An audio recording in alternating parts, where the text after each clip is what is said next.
बिस्मिल्लाहिर्रहमानिर्रहीम। अस्सलाम वालेकुम। महमूद असीर साही एडवोकेट और आप देख रहे हैं लीगल इश्यूज़।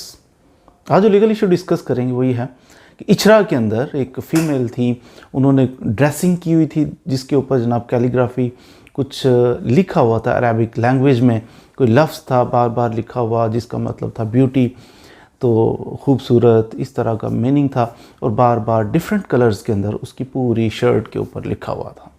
लोगों ने एक हजूम था तो लोगों ने इस पे एतराज़ किया कि ये मुनासिब नहीं है, ये जो वर्ड्स लिखे हुए हैं।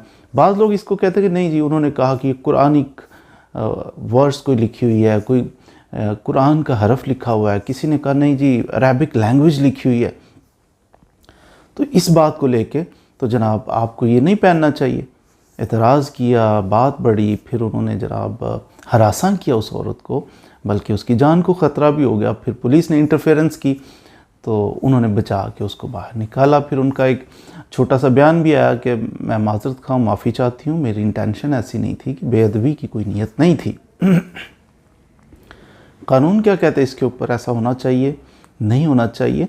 शरीयत क्या कहती है हमारी, क्या इसी तरह हरासा करना चाहिए? तो इसके ऊपर थोड़ी सी बात कर लेते हैं मुख्तसर से वक्त में। सबसे पहली बात तो यह है कि कानून में ऐसा किसी को इख्तियार नहीं है कि कोई इंसान गुजर रहा है, उसकी ड्रेसिंग कैसी है, उसने कैसी ड्रेसिंग करनी है, उसको कैसी ड्रेसिंग करनी, बाय फोर्स हम नहीं कर सकते। हाँ, अगर आपका किसी से रिलेशन है, आप इख्तियार रखते हैं, आप उसके वालिद हैं, आप उसके भाई हैं, आप उसके शोहर हैं, आप उसको समझा सकते हैं कि आपकी ड्रेसिंग इस तरह की होनी चाहिए, इस्लाम के मुताबिक होनी चाहिए, हिंदुइज़म के मुताबिक होनी चाहिए, आपकी ज्यूइज़म के मुताबिक होनी चाहिए, किस मज़हब के मुताबिक होनी चाहिए, किस कल्चर के मुताबिक होनी चाहिए। आप इसी कोऑर्डिनेशन के साथ बात कर सकते हैं। राह चलते हुए शख्स को ये हक हासिल नहीं है कि वो ड्रेसिंग के बारे में बताए। हाँ, अगर किसी को कोई कंप्लेन है किसी के ड्रेस के ऊपर और वो समझता है कि इसकी ये ड्रेसिंग जो है मुआशरे में इंतशार का बायस बनी, वो कंप्लेंट फाइल करे, 15 पे कॉल कर दें, आप कहीं आके इसको पकड़ लें कि इसकी वजह से मुआशरे के अंदर बदअमनी और जनाब कोई ऐसा हंगामा होने का अंदेशा है, तो आप कुछ कीजिए, तो फिर कानून हरकत में आएगा, उसका कोई सदेबाब होगा। लेकिन कभी भी कोई पर्सन उठ के, इंडिविजुअल उठ के वो जाके तो किसी बंदे को हरासा करे, ये मुनासिब नहीं है, शरीयत एतबार से भी मुनासिब नहीं है, कानूनी एतबार से भी मुनासिब नहीं। आपने देखा पिछले दिनों प्रियंथा कुमारा, एक श्रीलंकन, उसका केस था सियालकोट के अंदर। फैक्ट्री के मुलाजमीन ने पकड़ उसे मार मार के फिर उसकी डेड बॉडी को, मर गया, उसकी डेड बॉडी को भी जला दिया। गुस्ताख है, गुस्ताख है, तो ये करके उसको जला दिया। बाद में जब पकड़े गए ना, कोई 80-90 के करीब लोग पकड़ लिए, तो 80-90 के जो करीब शो हो रहा था, जो वीडियो में थोड़ा सा भी आ गया, जिसने कुछ भी नहीं किया था, मौजूद था, वीडियो में आ गया, उसको भी पकड़ लो। तो यूँ पकड़ के बहुत सारों को तो सज़ा भी हुई। सज़ा जब हुई तो फिर चल रहा था जब केस, तो फिर वो बहुत रोते भी थे, वो कहते नहीं हमें छुड़ा लें। अब अगर अच्छा काम किया आपने तो अब छूटना क्यों है, सज़ा भुगतिए, अजर पाइए, लेकिन फिर कहते नहीं जी हमें छुड़ा लें, किसी तरीके से वकील साहब हमें छुड़ा लें, हमारी गलती नहीं है, तो हमने ये नहीं किया, गलत फहमी हो गई। इसी तरह जज्बाती कौम को होश के नाखून लेने चाहिए, कभी भी ऐसा नहीं करना चाहिए कि किसी भी इंसान। अब ये जो केस है बज़ाहिर तो इसका कोई ड्रॉप सीन हो गया, लेकिन अगर थोड़ा सा फॉलोअप किया जाता, खुदा न खास्ता उस बच्ची के साथ कोई टॉर्चर उसको करता, मेंटल टॉर्चर तो किया गया, फिज़िकल टॉर्चर करता, या खुदा न खास्ता कोई मिसहैप हो जाता, तो वो लोग जो कर रहे हैं हरासा, जो साथ खड़ा है, उसको भी हमारे लॉ इन्फोर्सिंग एजेंसीज जो हैं वो साथ ही लपेट लेते हैं। अच्छा जी, आप डाटा निकलवाइए, कौन कौन इधर अवेलेबल, और जो अवेलेबल है वो बेचारा गुजर भी रहा था तो उसको भी पकड़ ले। देखा नहीं आपने 9 मई के वाक़यात में, वो जो लोकेशन जिसकी उधर आ रही है उसको भी गोल कर लो। तो ये लेवल है हमारे मामलात का। बहरहाल ये गैर कानूनी है, आप कभी भी हरासा नहीं कर सकते। दूसरी बात, शरई एतबार से भी शरीयत में है कि अल्फ़ाबेट्स का एहतराम करना चाहिए। ज़रूरी नहीं कि कुरान मजीद लिखा हो तो उसका एहतराम करना है, सिर्फ नहीं, कुरान मजीद का एहतराम तो बहुत ज़्यादा है। कुरान मजीद के अलावा भी कोई अल्फ़ाबेट्स, अलीफ लिखा है, जीम लिखा है, काफ लिखा है, कुछ भी लिखा है, अल्फ़ाबेट्स का एहतराम, यही शरीयत का एक शरीयत की मंशा है कि एहतराम किया जाए। और यहाँ तक नहीं कि सिर्फ अल्फ़ाबेट्स अरबिक लैंग्वेज क्यों, उर्दू लैंग्वेज क्यों, इंग्लिश लैंग्वेज क्यों, उनका भी एहतराम करना ज़रूरी है। यहाँ जो लेडी थी उन्होंने बेहुरमती नहीं की, एहतराम उनके दिल में था कि अल्फ़ाबेट्स का भी वो क्यों बेअदबी करेंगी।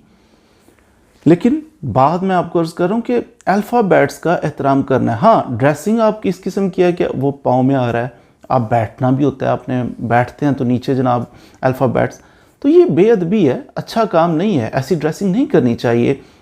करते हैं लोग, लेकिन लोगों के करने से जवाज़ नहीं मिल जाता कि लोग करते हैं। तो बाहर एक ने पोस्ट लगाई, कहते ये देखिए हम सऊदी अरेबिया में गए तो उन्होंने जनाब गटर के ढक्कन के ऊपर लिखा हुआ था अरबिक। अब उनके लिख देने से हम ये नहीं कहते कि अरबिक लिखी हुई है, उन्होंने वॉशरूम में अरबिक लिख देंगे तो हम कहेंगे नहीं जी वॉशरूम में भी लिखनी चाहिए, टॉयलेट में भी लिखनी चाहिए, ऐसा नहीं है। अल्फ़ाबेट्स का अदब है, वो चाइनीज़ क्यों फिर भी अदब है, 1 2 3 का भी अदब है। लेकिन ये बात आज की दौर में अगर बंदा करे तो शायद ऊपर से गुजर जाए, समझ नहीं आए। माहौल इस किस्म का ना, न्यूज़पेपर है, न्यूज़पेपर आप पकोड़े रख के खा रहे होते हैं, फेंक देते हैं। कभी गौर कीजिएगा उस न्यूज़पेपर के ऊपर कितनी दफ़ा अल्लाह लिखा होता है, अब्दुल्ला लिखा होगा, अहमद लिखा होगा, मोहम्मद अली लिखा होगा, क्या क्या लिखा होगा। तो लेकिन चल रहा है रोज़ाना, इट डजंट मीन कि चल रहा है तो वो ठीक हो गया।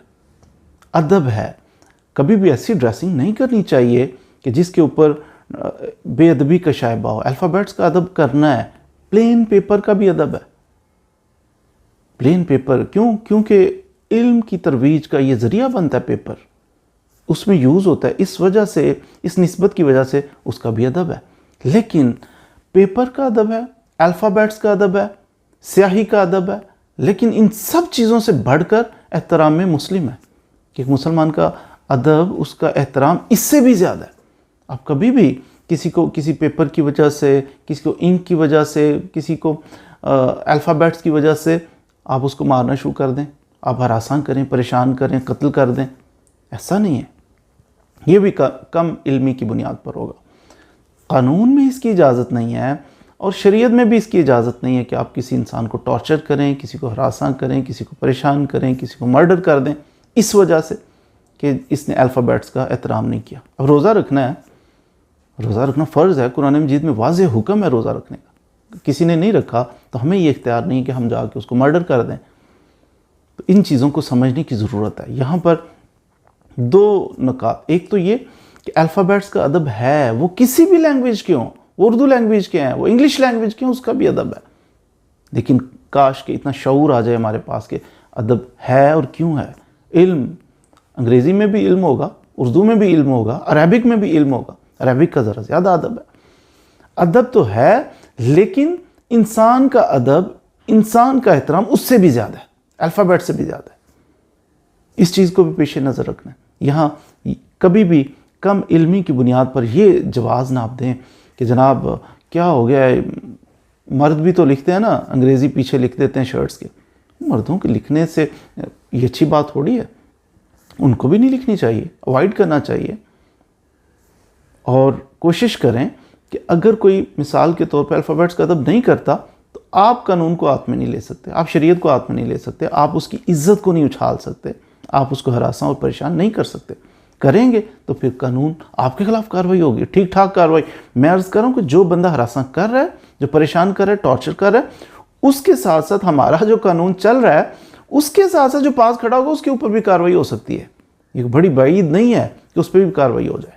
एहतियात करनी चाहिए, कभी किसी को हरासा, टॉर्चर नहीं करना चाहिए, परेशान नहीं करना चाहिए। लेकिन ये चीज़ अपने ज़हनों में बिठा लें कि अल्फ़ाबेट्स का अदब है। ज़रूरी नहीं कुरान लिखा हो या हदीस लिखी हो फिर अदब है, वैसे नहीं, वैसे भी अदब है।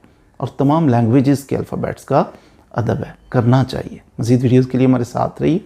Thank you very much.